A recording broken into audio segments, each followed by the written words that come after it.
El Castillo se alza sobre viejas fotografías como un sueño febril hecho piedra, una fortaleza medieval inexplicablemente plantada en las orillas del lago Michigan, sus torres almenadas y enormes muros de granito mirando hacia Lake Shore Drive como si desafiaran a la elite de la edad dorada de Chicago a cuestionar su audacia, pero, que verdades oscuras se esconden detrás de esos muros de la fortaleza y que precio pagó Potter Palmer, no en dólares sino en algo mucho más preciado, para construir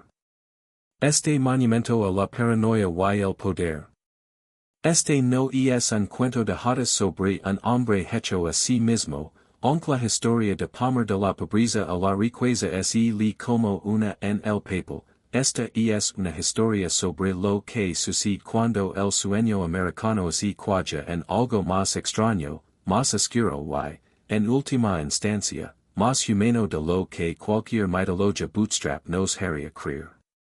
Potter Palmer no solo construyó un castillo, construyó una fortaleza contra su propia mortalidad, su propia insignificancia, su propio terror de que todo lo que había arrancado de la nada pudiera desvanecerse con la misma rapidez, y al hacerlo, creó uno de los monumentos más extraños y reveladores a la ansiedad de la edad dorada que Estados Unidos haya visto jamás. Una estructura tan excesiva, tan paranoica en su diseño, que nos dice más sobre el costo de la riqueza que 100 libros de contabilidad. El Castillo Palmer se mantuvo en pie durante apenas 40 años, pero su sombra se extiende a lo largo de más de un siglo, planteando preguntas que aún no hemos respondido, que lo hace a una persona ascender de la pobreza absoluta a una riqueza inimaginable en una sola vida.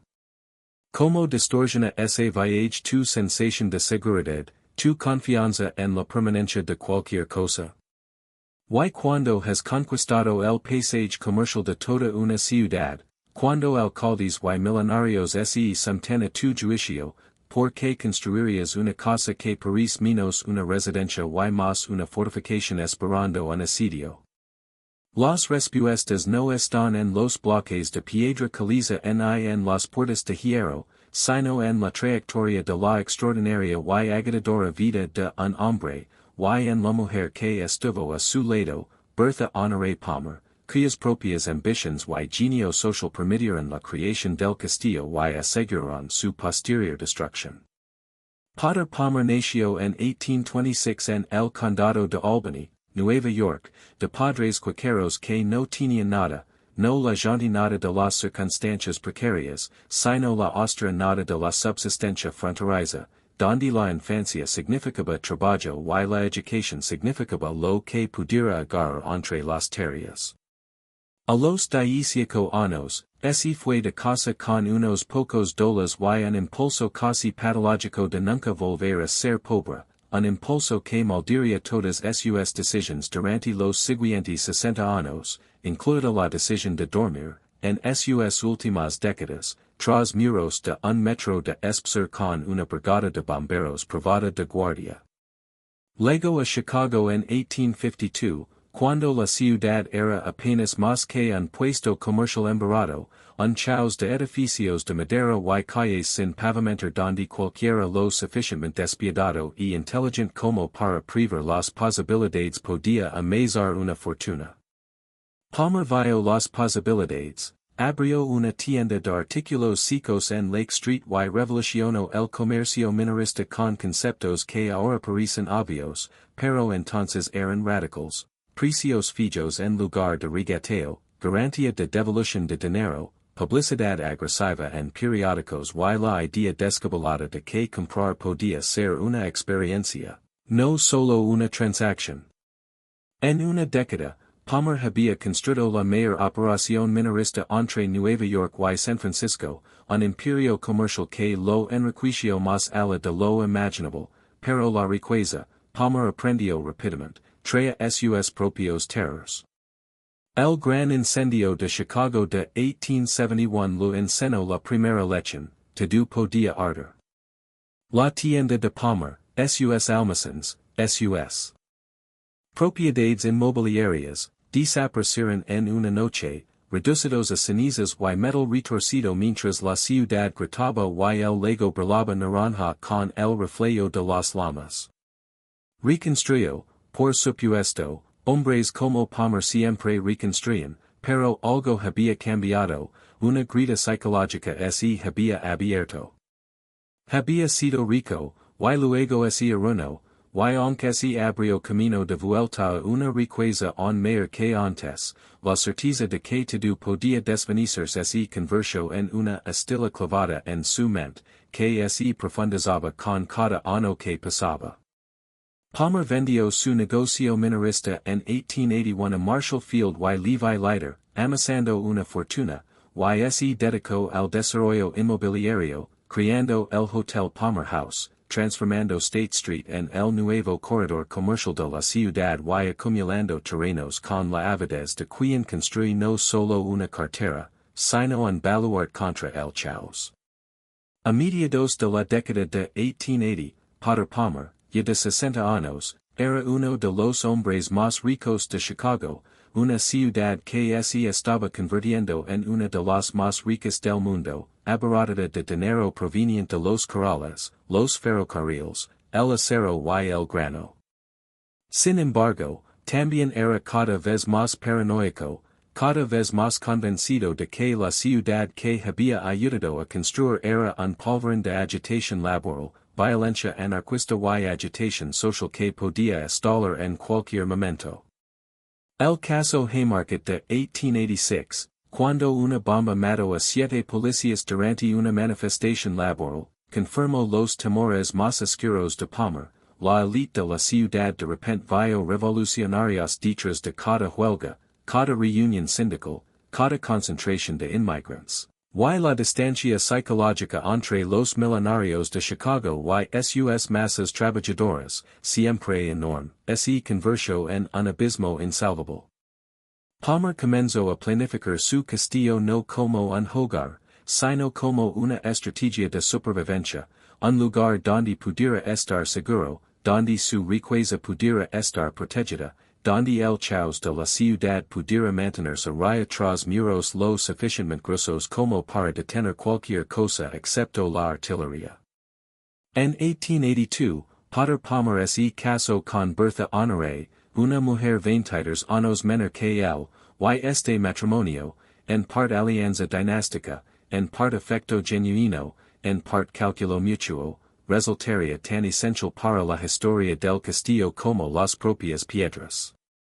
Bertha no era un trofeo decorativo, era hija de una prominente familia de Louisville, educada, ambiciosa y poseedora de una inteligencia social de la que Potter, a pesar de todo su genio comercial, carecía por completo. Donde Potter veía amenazas, Bertha veía oportunidades, donde él quería murallas de fortaleza, ella quería salones de baile, donde él cenaba con la seguridad, ella cenaba con convertirse en la reina indiscutible de la sociedad de Chicago, y ella comprendió algo que Potter no acababa de comprender, que en la edad dorada estadounidense, el poder social requería no solo riqueza, sino también representación, una constante y agitadora demostración de gusto, cultura y refinamiento que transformaba las residencias privadas en escenarios públicos. El castillo se convirtió en la manifestación física de sus visiones contrapuestas, una estructura que pretendía ser a la vez fortaleza y palacio, bunker y salón de baile, y la tensión entre estos propósitos, seguridad versus ostentación, paranoia versus representación, definiría cada centímetro de su destino. El sitio que Palmer eligió para su castillo lo revela todo sobre su estado de ánimo, el extremo norte de su propiedad, justo a orillas del lago Michigan, en lo que se convertiría en el número 1350 de North Lake Shore Drive, un lugar deliberadamente apartado del denso núcleo urbano donde había amasado su fortuna.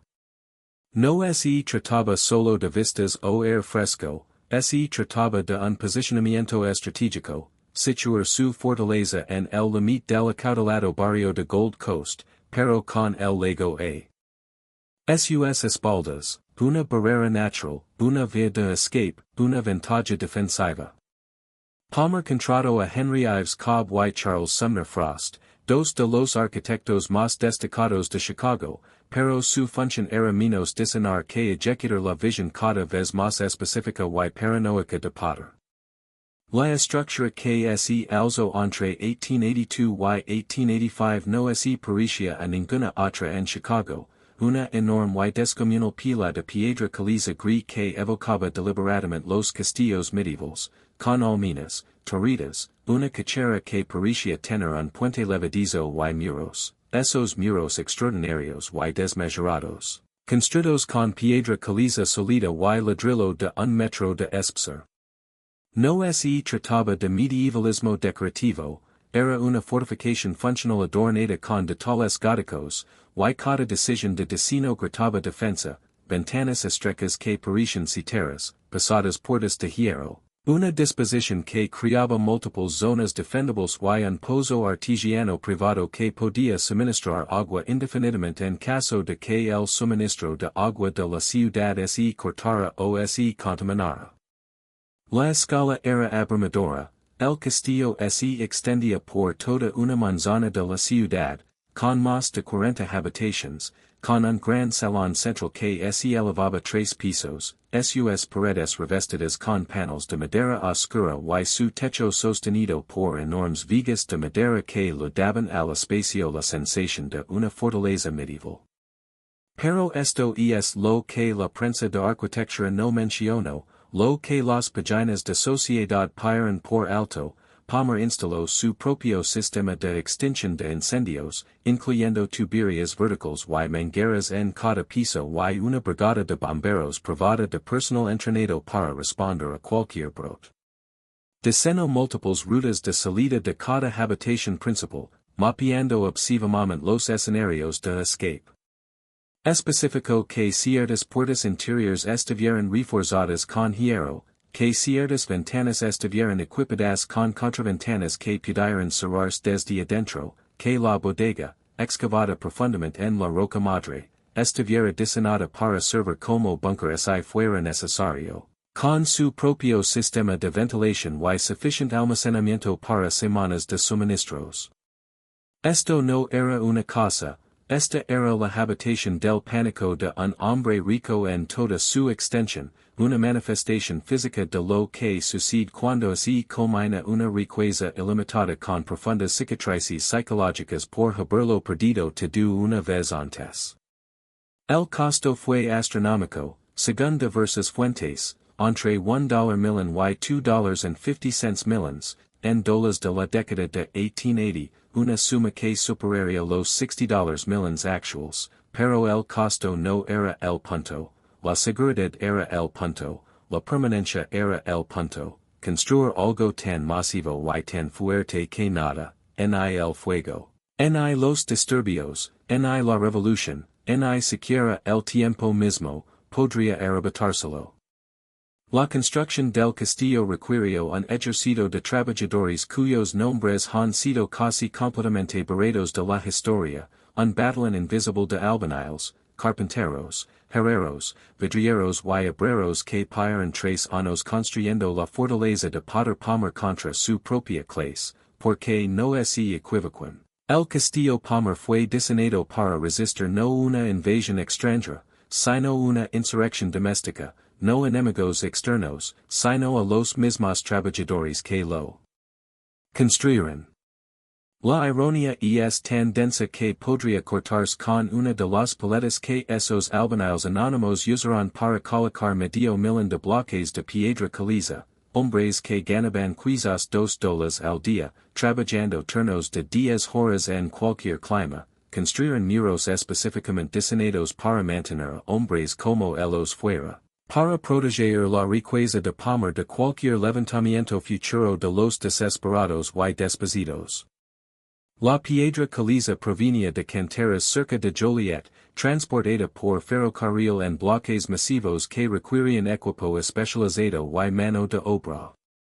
peligrosa para colocarlos en su lugar, varios trabajadores resultaron heridos durante la construcción, al menos uno murió cuando un cable de la torre de perforación se rompió y derribó un bloque de 2 toneladas, pero sus nombres no aparecen en ningún relato contemporáneo porque en la Edad Dorada de Chicago. La muerte de la clase trabajadora era simplemente el costo de hacer negocios, tan poco destacable como el precio del cemento o el cronograma de entrega de los herrajes.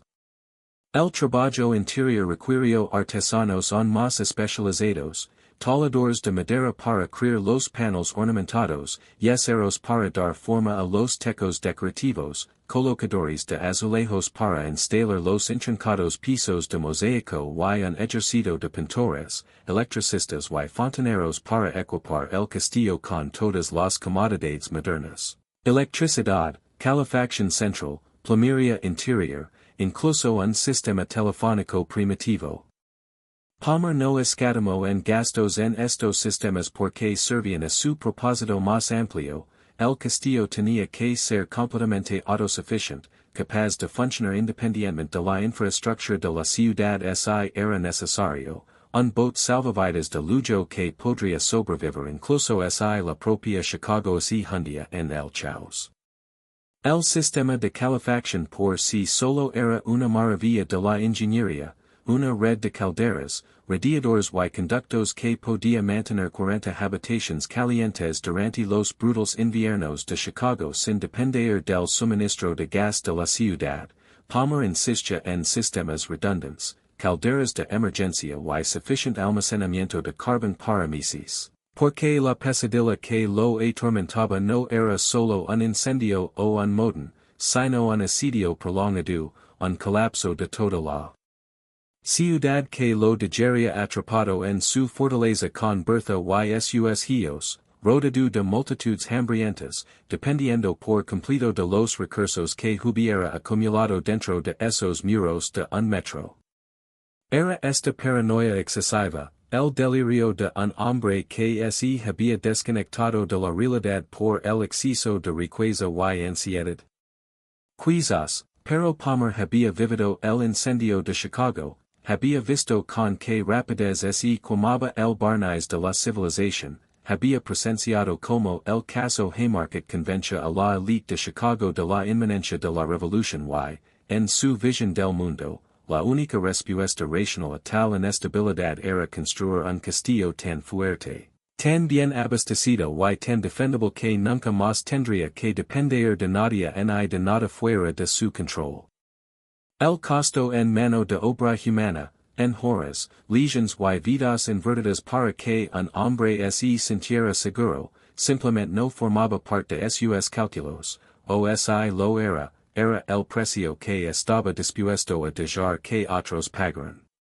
Cuando se terminó el Castillo Palmer en 1885, la reacción de Chicago fue mixta, confusa y reveladora de profundas inquietudes sobre cómo debería ser la riqueza en una república democrática que al menos en teoría, rechazaba las pretensiones aristocráticas europeas. El mundo arquitectónico estaba en gran medida consternado. El castillo era demasiado literal, demasiado agresivo, un rechazo excesivo a los estilos clásico refinado o renacentista francés que se suponía que preferían los millenarios, de verdad.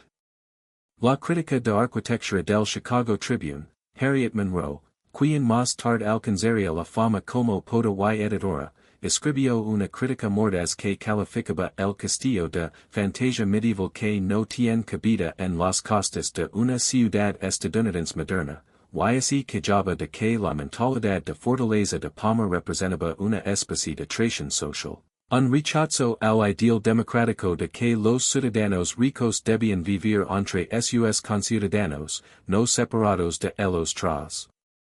los muros del castillo.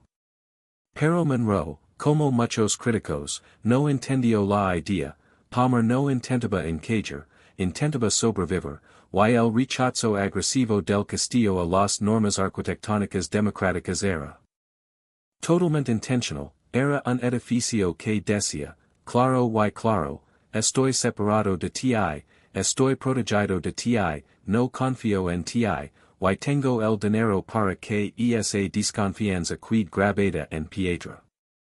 La clase trabajadora de la ciudad no necesitaba un crítico arquitectónico para interpretar el mensaje, comprendieron al instante lo que significaba el castillo, lo que decía sobre cómo hombres como Palmer veían a otros como ellos, y el castillo se convirtió en un símbolo, un punto de referencia para los organizadores sindicales y las publicaciones socialistas que lo usaron como prueba de su argumento de que el capitalismo de la Edad Dorada había creado una nueva aristocracia más arraigada y más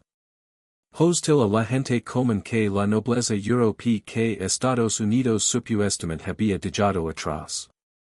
Eugene Debs, el organizador laboral que posteriormente fundaría el Partido Socialista de América, visitó Chicago en 1886 y mencionó el Castillo Palmer en un discurso, llamándolo un símbolo perfecto de la codicia paranoica que acapara millones tras muros de piedra mientras niños mueren de hambre en chablas de madera a 6 cuadras de distancia. Si bien Palmer probablemente nunca escuchó el discurso o no lo habría importado si lo hubiera escuchado, el comentario captó una verdad: los muros de casi un metro del castillo no solo separaban a Potter Palmer del peligro físico, sino que los separaban de cualquier comprensión significativa de cómo vivía la mayoría de la gente de su ciudad, de la realidad de que su seguridad se compraba con la inseguridad de ellos, de que los muros de su fortaleza requirían su trabajo, sus heridas, sus muertes. En canteras y obras de construcción, su aceptación de que jamás se les permitiría entrar en esos muros, salvo como servientes cuya presencia estaba cuidadosamente controlada y cuyo trabajo era completamente invisible. Pero la élite de Chicago, los iguales de Palmer en riqueza y ansiedad, aprobaban en gran medida el castillo porque compartían sus temores, comprendían su razonamiento y se refugiaban cada vez más en enclaves fortificados a lo largo de la costa dorada y la costa norte, construyendo casas que, si bien quizás no tan imponentes como las de Palmer, se contaban con altos muros, entradas con portones y medidas de seguridad que reflejaban la misma desconfianza fundamental hacia las masas trabajadoras de la ciudad. El castillo se convirtió, en este sentido, en un referente, un permiso para que otros millenarios dejaran de fingir que creían en la proximidad democrática y comenzaran a construir las barreras físicas que correspondían a su distancia psicológica y económica del ciudadano común de Chicago. Dentro del castillo, comenzó una actuación diferente, coreografiada casi en su totalidad por Bertha Palmer, quien comprendió que la fortaleza solo podía servir a los propósitos de Potter y también servía a los suyos, y su propósito era erigirse como la reina sin corona de la sociedad de Chicago, una posición que persiguió con brillantez estratégica y un implacable cálculo social. Bertha transformó el opresivo gran salón del castillo en un escenario para el entretenimiento, celebrando cenas, recepciones y bailes que se volvieron legendarios por su opulencia y exclusividad. Reunió a un equipo de docenas de personas, mayordomos, doncellas, cocineros, lacayos, doncellas, jardineros, mozos de cuadra y un pequeño ejército de trabajadores temporales adicionales contratados para eventos importantes. Este personal, al igual que los obreros de la construcción antes que ellos, se convirtió en la maquinaria invisible que hacía posibles las actuaciones sociales de Bertha.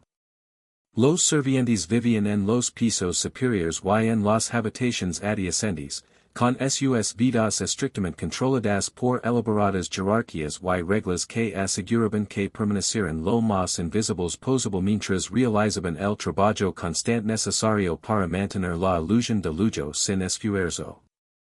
El mayordomo jefe ganaba quizás $1,200 al año.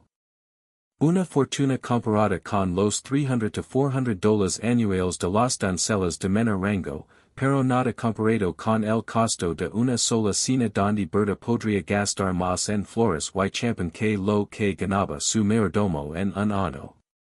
Estos servientes trabajaban de 14 16 horas al día, con horarios dictados enteramente por las necesidades de los palmer, y sus vidas se consideraban extensions de la casa en lugar de individuos autónomos con sus propios deseos y dignidad. Cuando Bertha ofreció su legendario baile en 1889, celebrando la inauguración del auditorio, otra inversión financiera de los Palmer, asistieron más de 200 invitados, que llegaron en carruajes que bordeaban Lake Shore Drive durante varias manzanas, pasando por la entrada del castillo, que parecía una fortaleza. Hacia habitaciones transformadas por miles de flores, cientos de velas y una elaborada cena de medianoche que requirió 3 días de preparación por parte del personal de cocina. Que trabajo día y noche para elaborar los elaborados platos franceses que Bertha insistía en preparar. El baile fue considerado un éxito espectacular, recibió una amplia cobertura en las páginas de sociedad y consolidó la posición de Bertha como la árbitra social de Chicago. Sin embargo, lo que la cobertura mediática no mencionó fue a la pequeña fregona que sufrió quemaduras graves al volcarse una olla de jarabe de azúcar hirviendo durante los frenéticos preparativos, al lacayo que se desplomó de agotamiento y fue simplemente reemplazado por otro del personal temporal. El hecho de que las habitaciones de los servientes eran tan calurosas durante el verano que varios miembros del personal dormían a la intemperie en la cochera, y que los gruesos muros del castillo, tan eficaces como defensa, también atrapaban el calor como un horno. Bertha no veía estos costos porque no los buscaba, en su visión del mundo, como en la de Potter, los servientes eran elementos secundarios, parte de la maquinaria de la casa, y su sufrimiento era tan irrelevante como el desgaste de una pieza mecánica. Pero las ambiciones sociales de Bertha servían al propósito más profundo de Potter, y fuera que ella lo comprendiera plenamente o no, cada baile brillante, cada cena con invitados influyentes, cada momento en que el castillo funcionaba como un palacio en lugar de una fortaleza, era una demostración de la permanencia de los Palmer. Su posición inquebrantable en la cima de la jerarquía de Chicago, y en la mente ansiosa de Potter, el dominio social era otra forma de seguridad, otro muro contra él. Chaos que temía, porque seguramente una familia tan poderosa, tan conectada, tan esencial para el tejido social de la ciudad, nunca podría ser amenazada, nunca ser abatida, nunca perderlo todo de la forma en que él lo había perdido todo en el incendio. La actuación era agotadora, para Bertha, que tenía que mantener estándares imposibles de gusto y hospitalidad, para los servientes, que tenían que mantener la ilusión de eficiencia invisible, y quizás incluso para Potter, quien había construido este palacio fortaleza, pero parecía cada vez más incómodo en él. Más a menudo encontrado en su estudio privado o revisando el equipo de extinción de incendios que mezclándose con los amigos de la sociedad de Bertha, pero la actuación continuó porque detener significaría admitir que el castillo, a pesar de todo su gasto y exceso, en realidad no podía ofrecer lo que Potter lo había construido para proporcionar, paz mental. La década de 1890 trajo a Potter Palmer nuevos triunfos y nuevas ansiedades que de alguna manera el castillo, a pesar de sus enormes muros y su elaborada seguridad, no pudo aliviar. Se convirtió en presidente de la comisión organizadora de la Exposición Mundial Colombina de 1893, la Gran Declaración de Chicago de que se había recuperado del incendio y se había establecido como una ciudad de clase mundial. Y Bertha fue nombrada jefa de la Junta de Damas Administradoras, un papel que utilizó para defender los derechos de las mujeres y el mecenazgo artístico con un estilo progresista que parecía extrañamente desconectado del aspecto conservador de su vida en la fortaleza. La exposición fue un éxito espectacular, atrayendo a miles de visitantes y generando enormes ganancias para inversores como Palmer, pero también reveló las marcadas desigualdades de Chicago. La relucente ciudad blanca del recinto ferial contrastaba brutalmente con los precarios edificios de viviendas y las peligrosas fábricas donde la mayoría de los habitantes de Chicago trabajaban y vivían, y críticos como Jane Addams, fundadora de Hull House, preguntaban con insistencia qué beneficio aportaban esas espectaculares muestras de riqueza y progreso a los miles de niños de Chicago que trabajaban 12 horas al día en talleres clandestinos o a las familias que vivían en barrios marginales sin air ni saneamiento.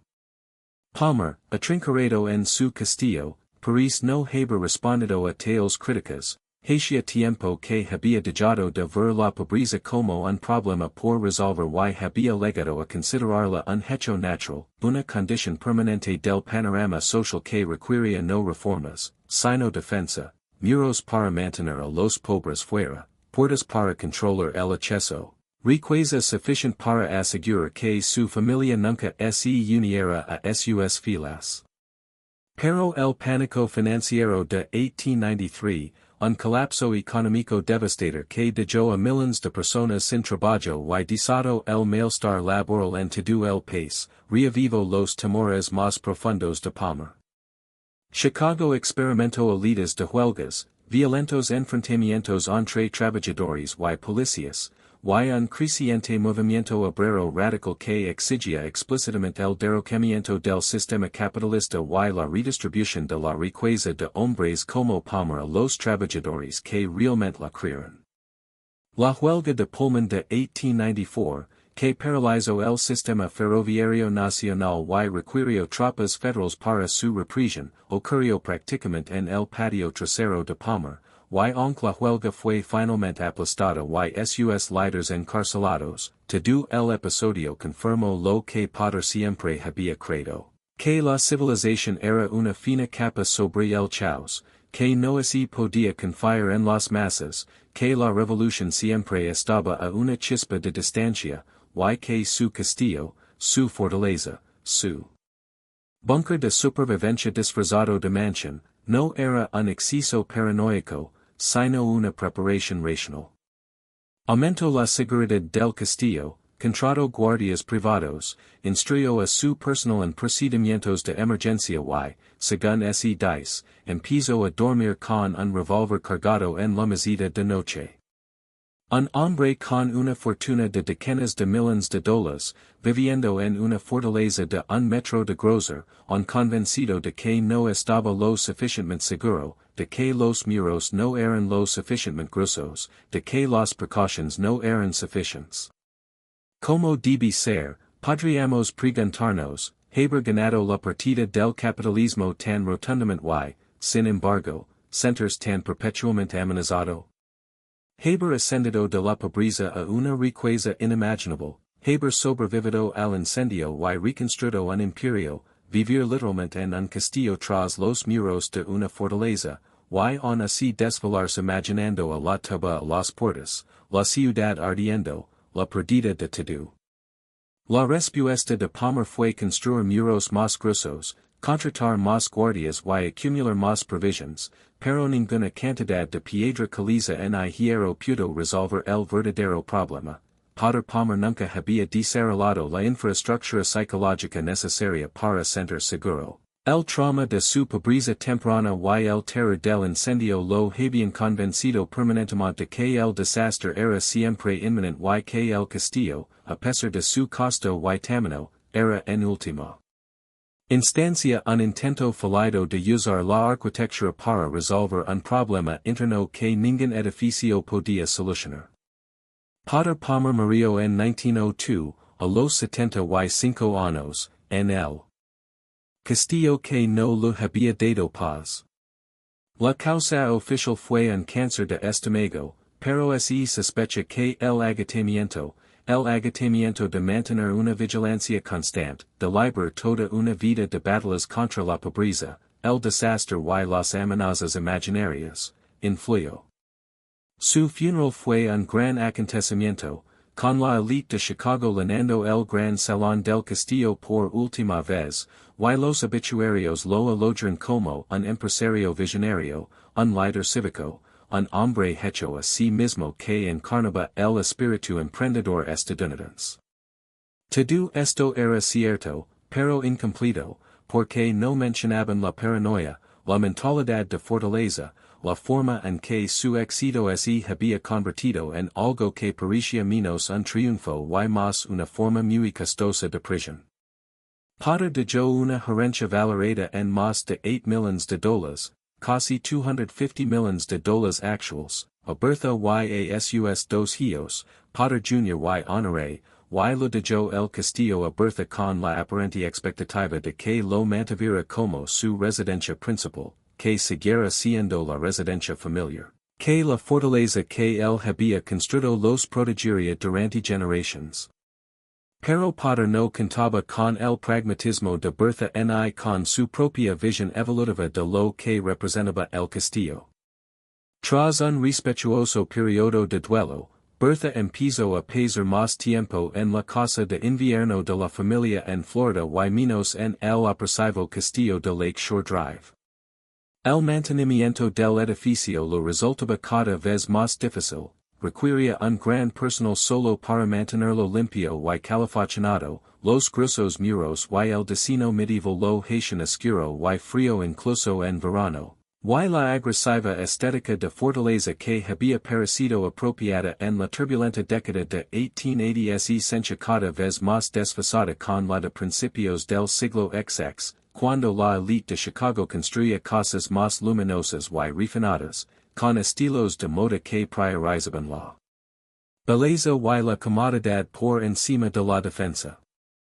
Más importante aún, la propia relación de Bertha con la sociedad de Chicago había evolucionado, y no necesitaba el castillo como escenario para demostrar su dominio, su posición era inexpugnable, su influencia se extendía mucho más allá del entretenimiento social, abarcando el mecenazgo artístico, la defensa de los derechos de la mujer y el liderazgo cívico, y empezó a ver el castillo menos como un activo y más como una carga, un monumento a las angustias de su difunto esposo que no lo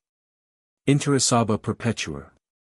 Mantuvo el castillo en funcionamiento durante la década de 1900, organizando eventos ocasionales y manteniendo el personal, pero no lo apasionaba, ya tenía más de 60 años, sus hijos eran adultos con sus propias vidas. Y el agotador trabajo de mantener un castillo de 40 habitaciones se sentía menos como una obligación y más como una trampa. Para 1910, Bertha se había mudado prácticamente a Florida de forma permanente, dejando el castillo al cuidado de un personal mínimo y usándolo solo ocasionalmente cuando los negocios la traían a Chicago. La fortaleza que Potter había construido para asegurar su permanencia estaba prácticamente vacía, sus gruesos muros solo protegen muebles y recuerdos, sus elaborados sistemas de seguridad lo protegen de amenazas que nunca se materializaban. Y en ese vacío, el castillo comenzó a revelar su fracaso esencial, el hecho de que todo el dinero, la ansiedad y la construcción de la fortaleza de Potter no podían garantizar que su familia quisiera vivir allí, no podían crear la sensación de hogar y seguridad que buscaba desesperadamente, no podían resolver el problema fundamental de que la riqueza sin paz mental es solo miseria dorada. Bertha Palmer falleció en 1918, a los 68 años, en Florida, tras pasar sus últimos años cada vez más lejos de Chicago y del castillo que antano había sido el centro de su imperio social. Su patrimonio, abultado por inteligentes inversiones y la apreciación de las vastas propiedades inmobiliarias de la familia, superaba los $20 millones, más de $350 millones en la actualidad, y dejó la mayor parte sus hijos con la expectativa explícita de que mantuvieran la prominencia de la familia en la vida cívica y cultural de Chicago. Pero Potter Jr. y Honoré, ambos ya de mediana edad con sus propias familias y intereses, sentían un menos apego al castillo que su madre, habían crecido en él, sin duda, pero la estética de fortaleza que les había parecido normal de niños ahora les resultaba opresiva, extraña, Un monumento a la paranoia de su padre en lugar de una visión coherente de cómo debería vivir una familia. Ninguno de los hijos quería vivir en el castillo, ninguno quería asumir los gastos de su mantenimiento, y ninguno podía imaginar a sus propios hijos creciendo en ese oscuro y frío montón de piedra caliza con sus pretensiones medievales y sus imposibles costos de mantenimiento.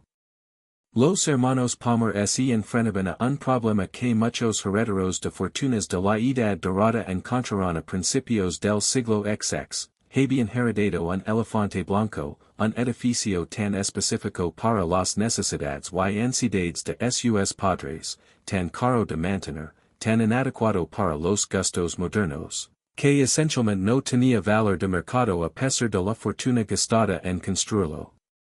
No se podía vender una propiedad como el Castillo Palmer a cualquiera, se requería un comprador no solo con una gran riqueza, sino también con un tipo de personalidad específico dispuesto a adoptar la estética de la fortaleza. Y tales compradores eran cada vez más escasos en una época en la que incluso los muy ricos se inclinaban por expresiones de riqueza más moderadas. Los hermanos intentaron alquilar el castillo a diversas instituciones, se discutió su conversión en un club privado, un centro cultural y incluso un hotel de lujo, pero todas las propuestas fracasaron debido a los mismos problemas. La calefacción del edificio era demasiado cara, demasiado oscura para un uso comercial moderno y su diseño, demasiado extravagante y agresivo para atraer inquilinos que pudieran pagar el alquiler necesario para justificar su existencia. Durante casi una década, el castillo permaneció prácticamente vacío, de monumento a mausoleo, con sus salas acumulando polvo, sus complejos sistemas mecánicos en mal estado, sus jardines descuidados, mientras los hermanos Palmer contrataban a un pequeño equipo para evitar que se desmoronara por completo y esperaban una solución. La ironía habría matado a padre si hubiera vivido para verla, había construido su fortaleza para asegurar su permanencia, para crear algo tan sólido y bien construido que duraría siglos y albergaría a generaciones de Palmer, pero su mismo éxito al convertirla en una fortaleza la hizo funcionalmente inútil como hogar. Y menos de 40 años después de su finalización, sus propios hijos intentaban desesperadamente averiguar cómo deshacerse de ella sin sufrir grandes pérdidas económicas. La solución, cuando llegó, fue el fuego, no la conflagración revolucionaria que padre temía, ni una tuba con antorchas que venía a quemar a los ricos, sino algo más banal y devastador, un incendio accidental que expuso como las propias defensas del castillo lo hacían vulnerable de maneras que padre no había imaginado.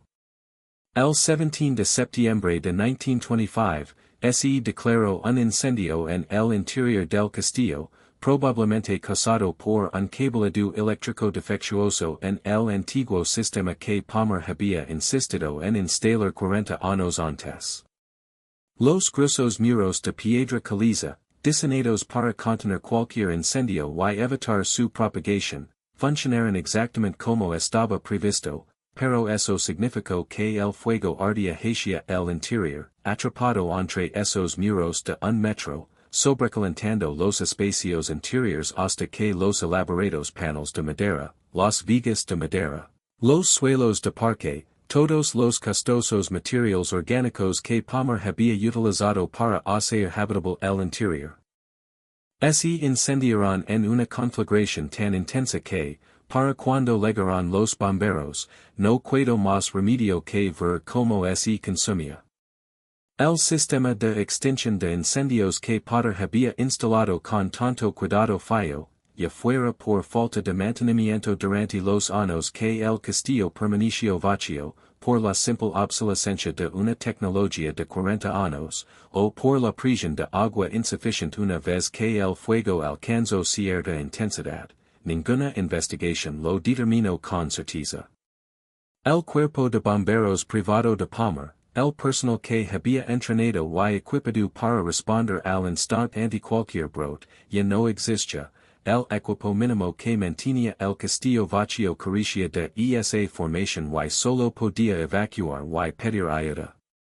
El Departamento de Bomberos de Chicago respondió rápidamente, pero se enfrentó al mismo problema que el destino defensivo de Potter había creado inadvertidamente. Los muros que se suponía debían mantener alejado el peligro también mantenían fuera a los bomberos, dificultaban el acceso al interior, limitaban los puntos de acceso para mangueras y equipo. Y una vez que el fuego se había propagado, esos gruesos muros atrapaban tanto calor que los bomberos no podían entrar sin arriesgar sus vidas.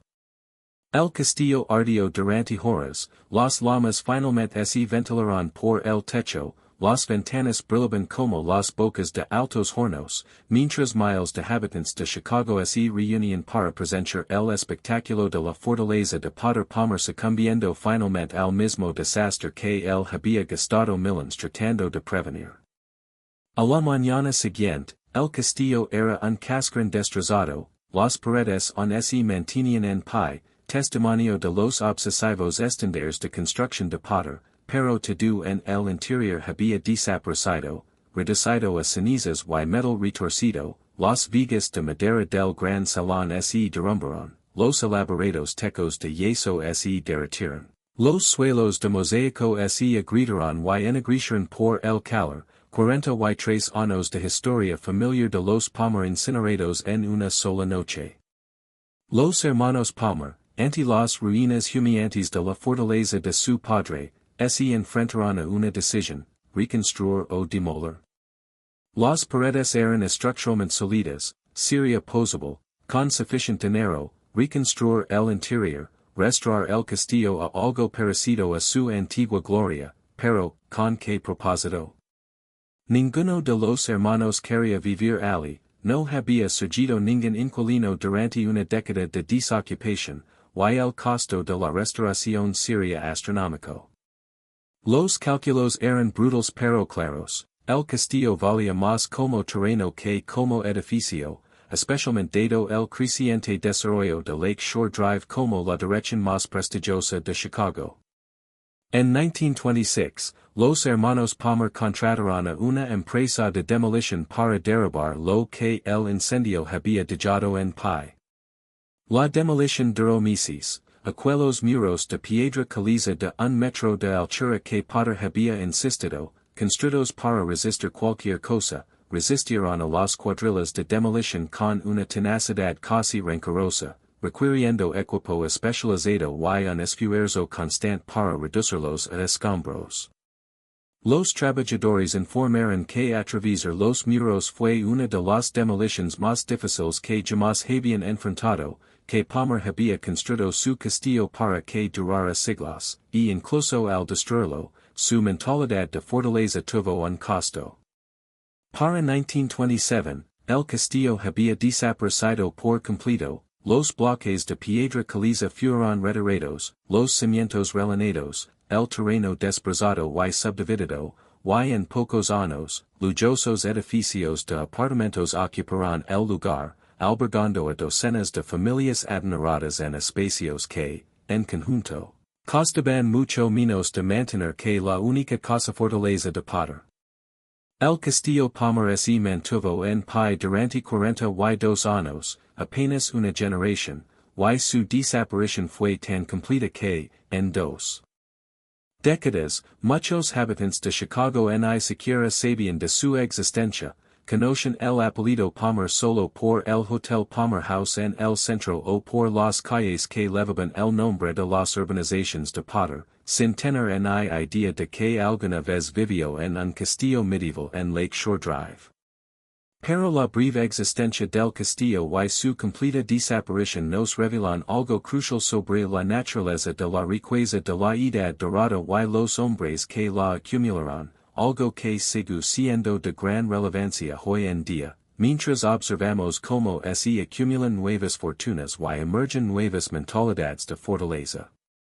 El castillo de Potter Palmer fue una manifestación arquitectónica de una verdad psicológica, que la riqueza extrema, especialmente la riqueza acumulada rápidamente de la nada, no genera seguridad, genera ansiedad, paranoia y una perpetua sensación de precariedad que ninguna cantidad de dinero ni piedra caliza pueda aliviar. Palmer gastó millions en construir la residencia más segura de Chicago, y aun así no pudo dormir tranquilo, instaló sistemas redundantes, planes de contingencia, murallas, brigadas privadas contra incendios, y seguía despierto imaginando desastres, ascendió a la cima absoluta de la jerarquía social y económica de Chicago. Se convirtió en uno de los hombres más ricos de Estados Unidos, ayudó a dar forma al desarrollo de toda una ciudad, y todavía es sencha amenazado, todavía sencha que todo podía ser arrebatado, todavía necesitaba esas murallas de un metro. ¿Estaba equivocado?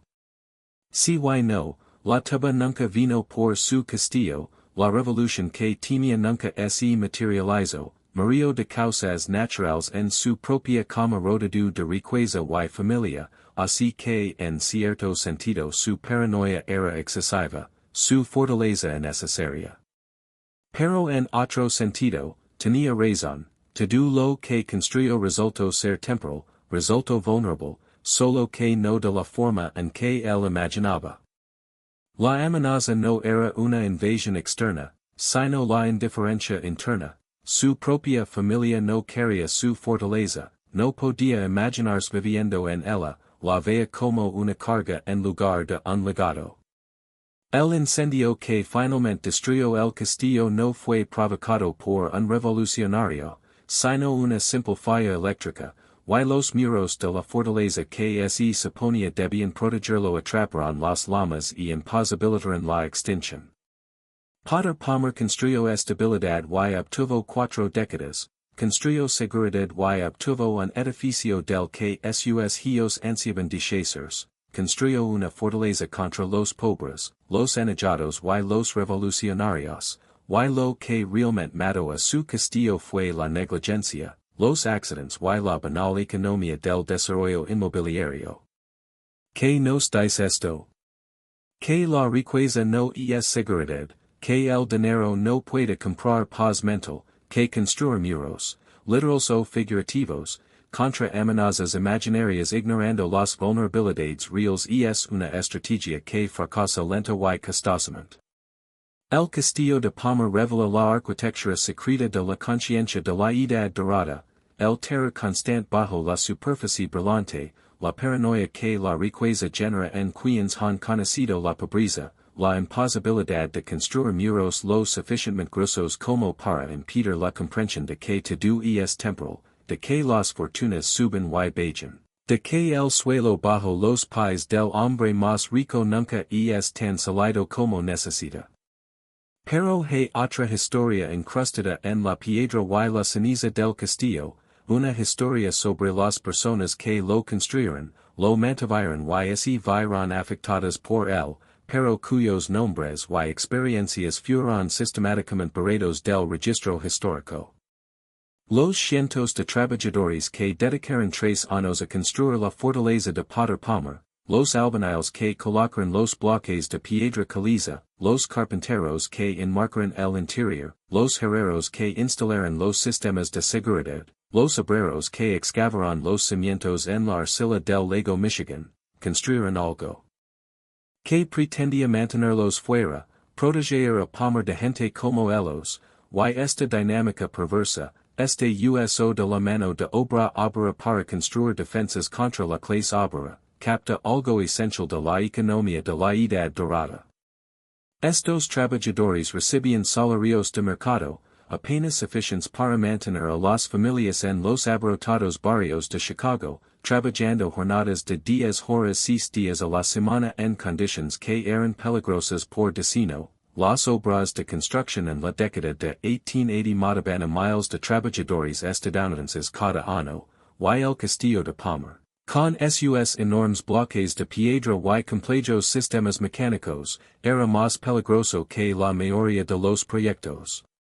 Sabemos que al menos un trabajador murió durante la construcción, podemos suponer que otros resultaron heridos, quizás con discapacidades permanentes, pero sus nombres no aparecen en ningún registro porque se consideraban irrelevantes, bajas que no importaban a nadie que lavara cuentas.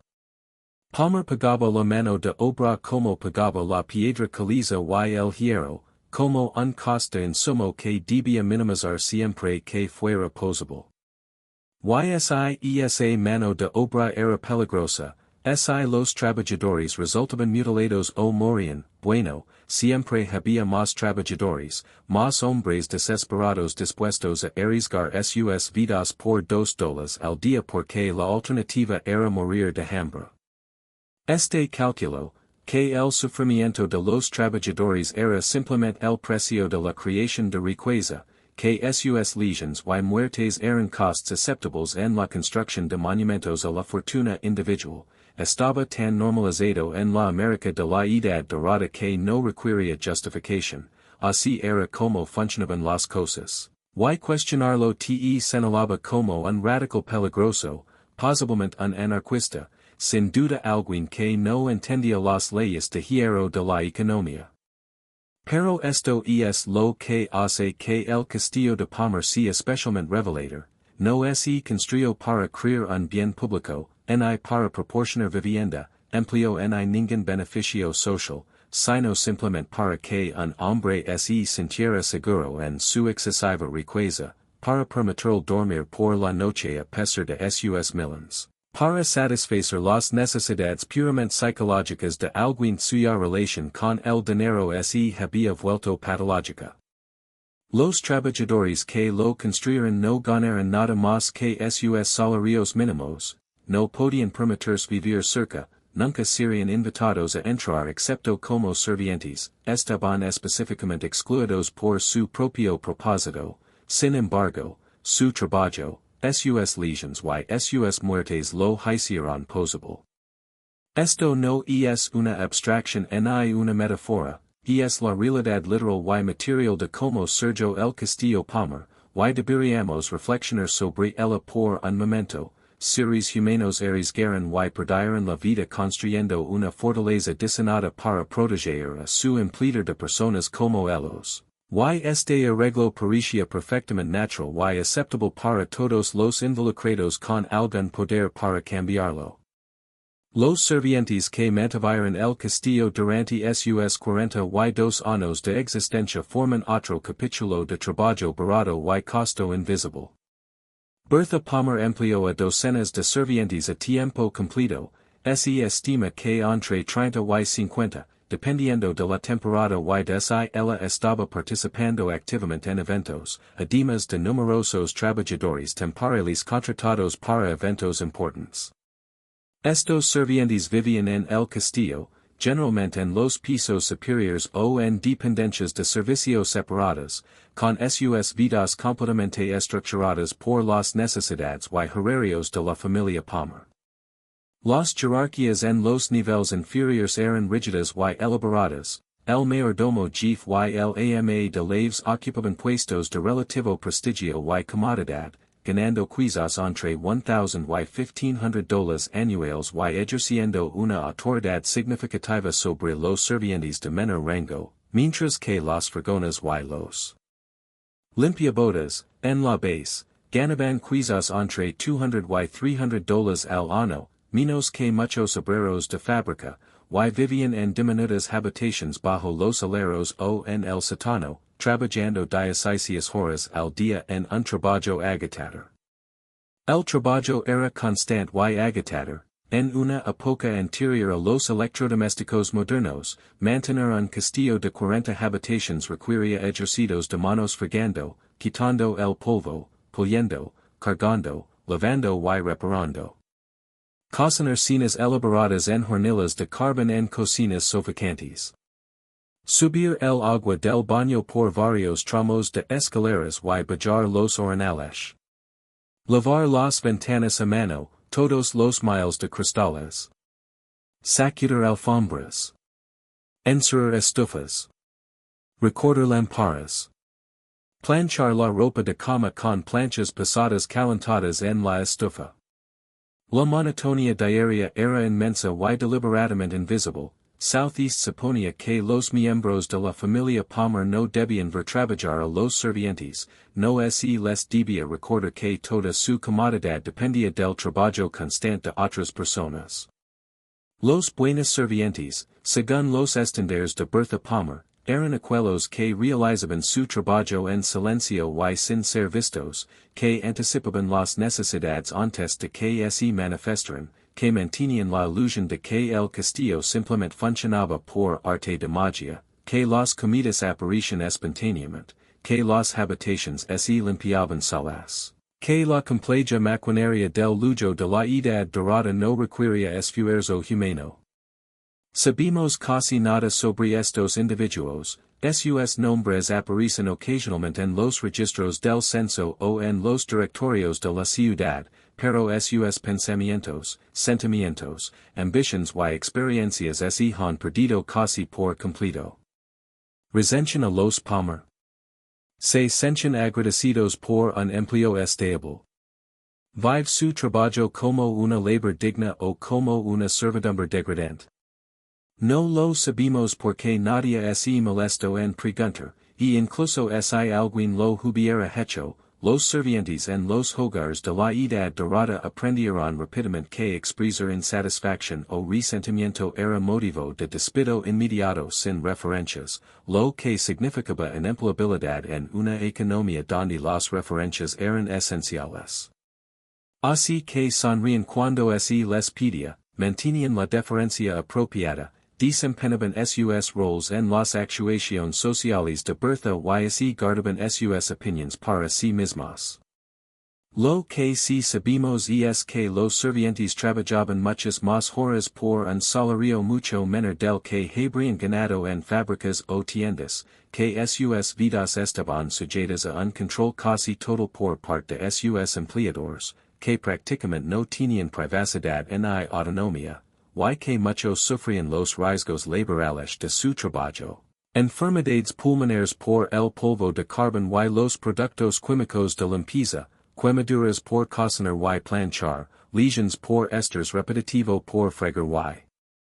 cargar constantemente, agotamiento crónico por la falta de sueño.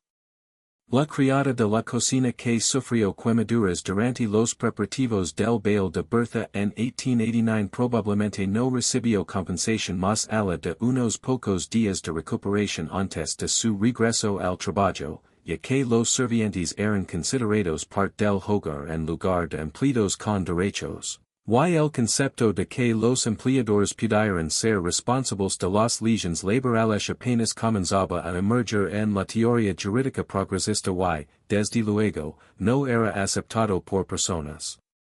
como los Palmer.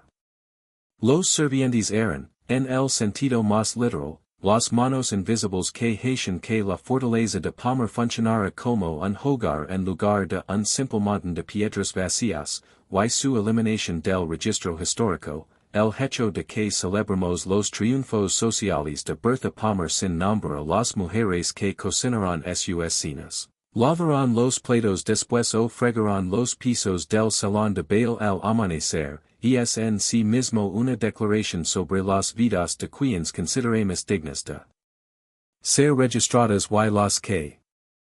consideremos un simple telón de fondo para las historias de otros.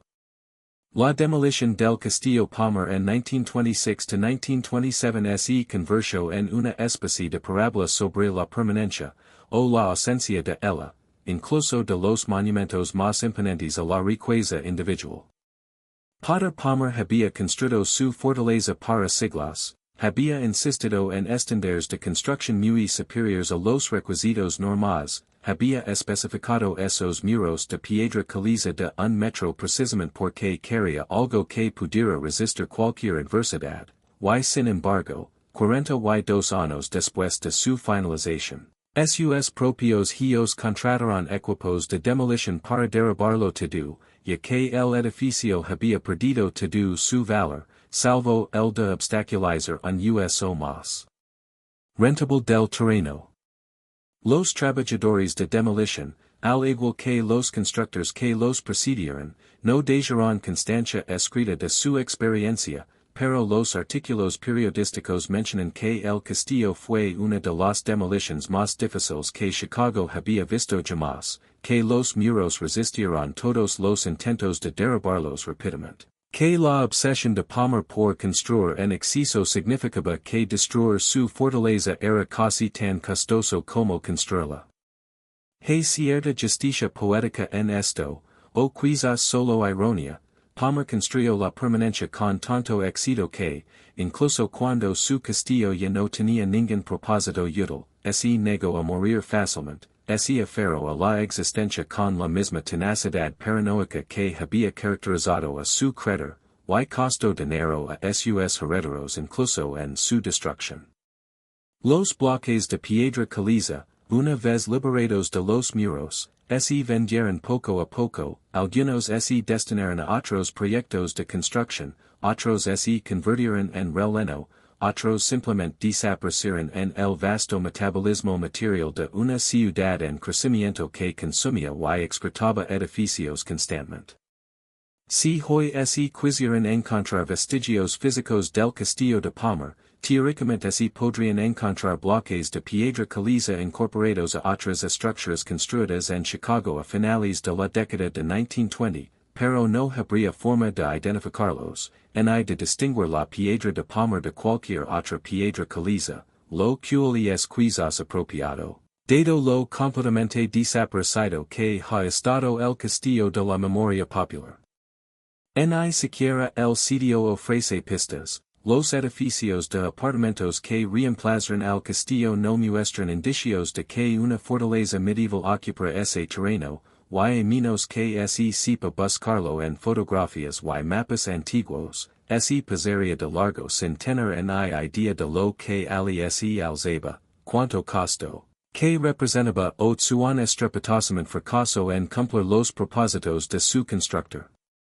Este barato total. Este acto de desaparición donde una de las residencias privadas más caras y elaboradas de la Edad Dorada estadounidense desaparece tan completamente que los habitantes contemporáneos de Chicago desconocen en gran medida su existencia, nos dice algo sobre la naturaleza de la permanencia material y la relación entre la riqueza y la memoria. Potter Palmer pudo permitirse construir un castillo. No pudo permitirse que la gente se preocupara por él una vez que falleciera, ni pudo adquirir mediante la piedra y el testamento el tipo de significado cultural que preservaría su fortaleza como un monumento. El Hotel Palmer House sobrevive porque cumple una función, genera ingresos y satisface necesidades constantes. El Castillo Palmer desapareció porque solo satisface las necesidades psicológicas de Potter, y tras su muerte, esas necesidades murieron con él, dejando un edificio funcionalmente inútil, demasiado caro de mantener, demasiado específico para reutilizarlo y, en última instancia, más valioso muerto que vivo. QLES, entonces, el legado del Castillo Palmer, el edificio en sí ha desaparecido y la mayoría de los habitantes de Chicago nunca han oído hablar de él. El legado reside en lo que el castillo revela sobre la psicología de la riqueza de la Edad Dorada, la relación entre el dinero y la seguridad, y el coste humano de permitir que las personas acumulen recursos tan por encima de cualquier necesidad razonable que su gasto se vuelva patológico.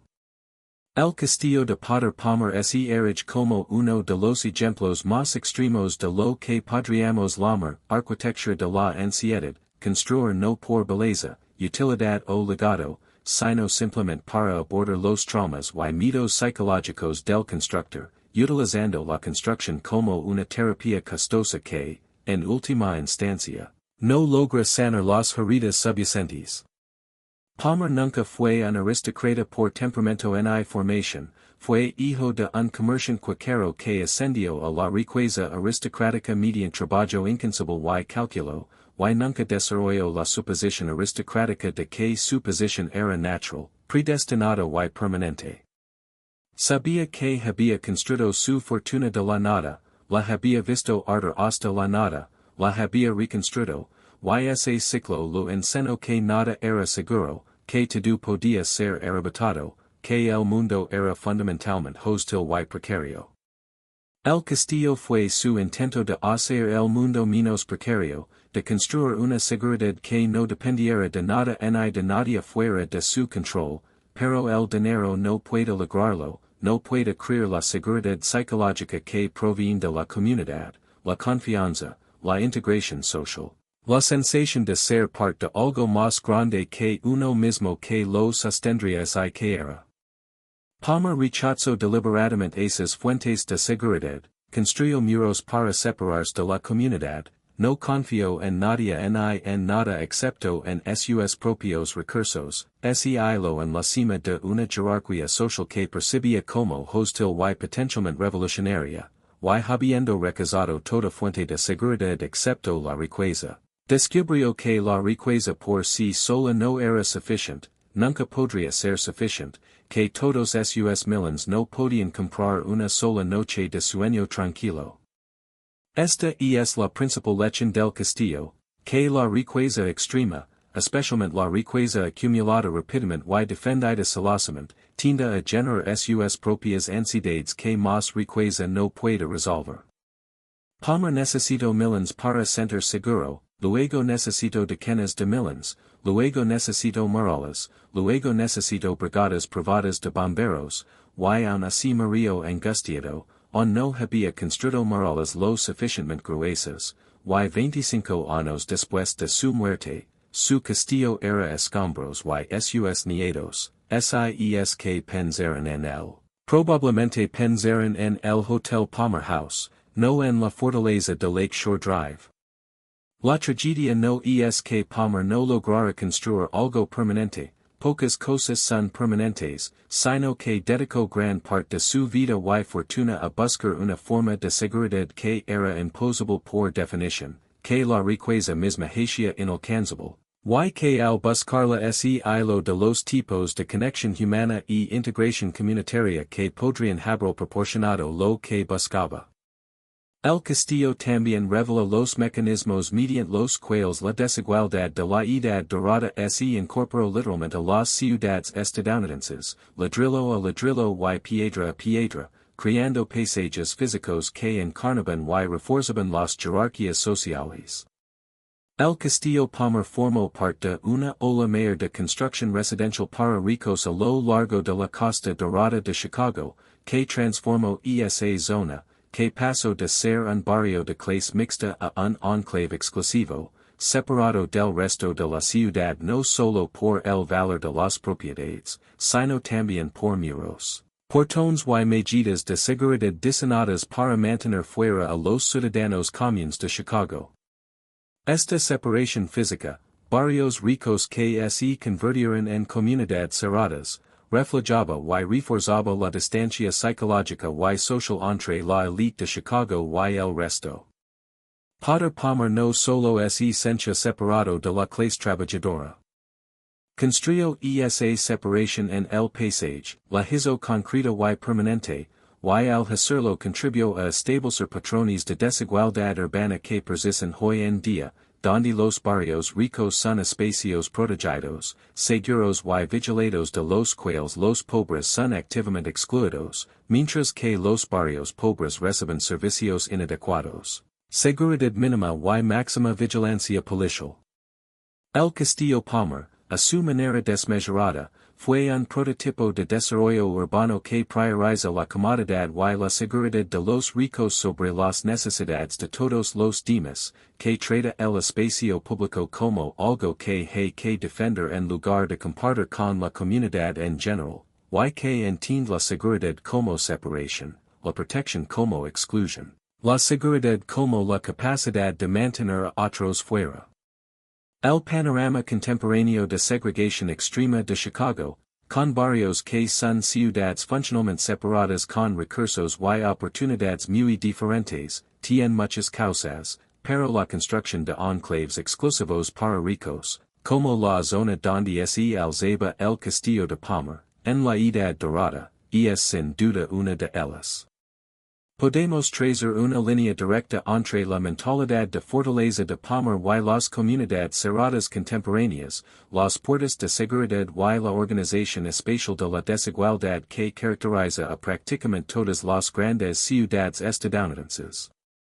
La ansiedad de Palmer era individual, pero su expresión arquitectónica era social, creando infraestructura que organizaba y perpetuaba la desigualdad en una forma física que perduró generaciones más que él y su castillo. El Castillo Palmer también nos obliga a confrontar la insuficiencia de las narrativas convencionales sobre los hombres hechos a sí mismos, y el sueño americano. Para Palmer es, en muchos sentidos, la historia perfecta de un joven cuaquero que pasa de la pobreza a la riqueza. Un joven cuaquero pobre próspera, construye un imperio minorista, se convierte en uno de los ciudadanos más influyentes de Chicago, moldea el desarrollo de la ciudad y muy rico y respetado. Pero el castillo revela el daño psicológico inherente a esa trayectoria, como ascender de la pobreza a la riqueza extrema en una sola vida puede distorsionar la relación con el dinero, la seguridad y los demás. Palmer nunca escapó de su miedo a la pobreza, simplemente construyó muros más grandes a su alrededor, y esos muros se convirtieron tanto en una prisión como en una protección. El sueño americano permite que cualquiera pueda ascender mediante el trabajo duro y el talento, y a veces lo logra, pero el sueño omite convenientemente los costos psicológicos de una movilidad ascendente tan drástica. Como puede dejarud eternamente sintiendo precario, convencido para siempre de que estás a un desastre de perderlo todo, incapaz para siempre de disfrutar de lo que has ganado por estar demasiado ocupado defendiéndolo de amenazas imaginarias. El Castillo de Palmer sugiere que la desigualdad extrema, aquella en la que algunas personas ascienden de la nada a millones mientras otras trabajan toda su vida para subsistir, podría ser psicológicamente tóxica incluso para los ganadores, sin duda para los perdedores, y probablemente para la sociedad que tolera tales extremos. Un orden social que permite a algunas personas acumular suficiente riqueza para construir castillos medievales mientras otras mueren de hambre no solo es injusto, también genera los tipos de paranoia, ansiedad y separación defensiva que caracterizan la vida y la arquitectura de Palmer. La mentalidad de fortaleza no es un defecto personal, es una respuesta racional a la desigualdad extrema, un reconocimiento de que un orden social tan injusto es inherentemente inestable y que quienes están en la cima son, de hecho, vulnerables a una posible redistribución por la fuerza, no por las políticas. Palmer tenía razón en sentirse inseguro. Había ayudado a crear una ciudad y una sociedad fundamentalmente inestables, donde su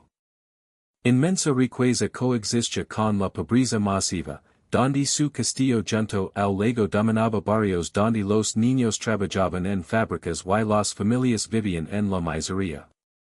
Esa proximidad, esa desigualdad, esa contiguidad de riqueza extrema y pobreza extrema era la verdadera fuente de su ansiedad. Y ningún muro podía resolverla porque el problema no residía en amenazas externas, sino en las contradicciones internas de un sistema que generó tales extremos en primer lugar. Finalmente, la completa desaparición del Castillo Palmer, su reducción de una presencia física masiva a unas pocas fotografías y referencias de archivo, nos recuerda las limitaciones de la construcción de un legado individual y la imposibilidad de controlar cómo será recordado uno después de la muerte.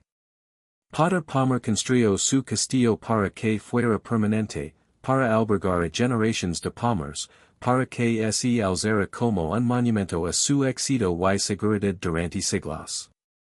Duró 42 años y no dejó rastro físico. Se lo recuerda hoy, cuando se lo recuerda, no por su castillo, sino por el Hotel Palmer House, que sobrevivió porque atendía las necesidades públicas en lugar de las ansiedades privadas, porque era comercial en lugar de personal, porque su valor no estaba ligado a la psicología de un solo hombre. Aquí hay una lección sobre qué tipo de legados perderán, aquellos que atienden las necesidades humanas constantes, que se adaptan a las circunstancias cambiantes, que conectan a las personas en lugar de separarlas. El Castillo de Palmer fracasó en todos estos aspectos, solo atendía las necesidades de poder, no pudo adaptarse cuando esas necesidades murieron con él y existió precisamente para separar a los Palmer del resto. No tenía un grupo de apoyo que luchara por su preservación una vez que la familia lo abandonó, ningún propósito público que justificara su mantenimiento, ningún significado cultural más allá de su papel como símbolo del mito de un hombre, y así murió y fue olvidado con una rapidez asombrosa. Si Palmer quería ser recordado, si quería construir algo duradero, debería haber construido escuelas, bibliotecas, parques, instituciones que sirvieran a la ciudad en lugar de solo a él mismo, pero eso habría requerido una relación diferente con Chicago, un sentido de obligación, conexión o comunidad que la mentalidad de fortaleza de Palmer rechazaba explícitamente. No puedes hilar de la sociedad y esperar que ésta aprecie tu memoria, no puedes construir monumentos a tu propia separación y esperar que la gente los mantenga una vez que te hayas ido. Palmer lo intentó y fracasó, y la rotundidad de ese fracaso, la total desaparición del castillo tanto del paisaje como de la memoria, y es quizás la declaración más elocuente sobre los límites de la riqueza individual y la imposibilidad de comprar permanencia, seguridad o legado solo con dinero. El Castillo Palmer se yergue, o mejor dicho, se yergue, como uno de los monumentos más reveladores de la edad dorada estadounidense, no por ser el más grande, el más caro o el más bello, no era nada de eso, sino por ser el más honesto, el más descarado en su admisión de lo que realmente se siente la riqueza extrema desde dentro. Donde otros millonarios construyeron palacios que representaban confianza, buen gusto y comodidad aristocrática, Potter Palmer construyó una fortaleza que admite el mito, que confesaba a través de cada per de un metro, puerta de hierro y sistema de seguridad que el dinero no te da seguridad, que ascender de la pobreza a la riqueza no otorga paz, que ganar el juego del capitalismo no te deja triunfante, sino aterrorizado de perder lo ganado. El castillo era la ansiedad de Palmer hecha visible, su trauma plasmado en piedra caliza, su daño psicológico expresado a través de la arquitectura. Y tras admitir todo esto a través de sus decisiones de construcción, no pudo convertirlo en un hogar, no pudo vivir cómodamente tras los muros que había construido, no pudo encontrar la seguridad que había buscado con tantos millones. Sus hijos tampoco, y así el castillo murió, ese quimo y fue demolido, desapareciendo tan completamente que uno puede pararse donde estaba y no ver rastro alguno, ninguna indicación de que uno de los hombres más ricos de Chicago construyó allí una fortaleza medieval porque tenía tanto miedo de perderlo todo que no podía disfrutar de nada. Lo que queda no es piedra sino historia, y la historia que cuenta el Castillo Palmer no es la narrativa triunfal del éxito hecho a sí mismo que a los estadounidenses les encanta escuchar, sino algo más oscuro, más complicado, más verdadero, que los costos de la desigualdad extrema no los pagan solo los pobres que sufren privaciones materiales sino también los ricos que sufren distorsión psicológica, que una sociedad que permite censos y quedas tan dramáticos genera ansiedad en todos, que el sueño americano viene con pesadillas adjuntas, y que todo el dinero del mundo no puede construir muros lo suficientemente gruesos como para hacer sentir seguro si la verdadera amenaza es interna, si de lo que estás viendo es de tu propia historia, tu propio recuerdo de no tener nada. Tu propio conocimiento de que todo lo que has construido podría arder tan rápido como ese olivo.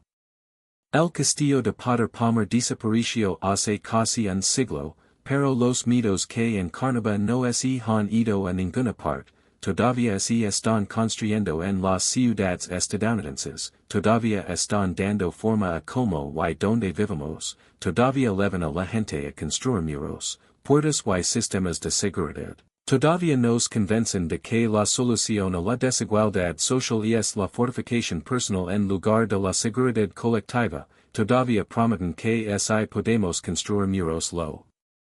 suficientemente gruesos, adquirir una riqueza lo suficientemente grande, separarnos lo suficiente de todos los demás, finalmente estaremos a salvo, y todavía, siempre, valen en cumplir esa promesa.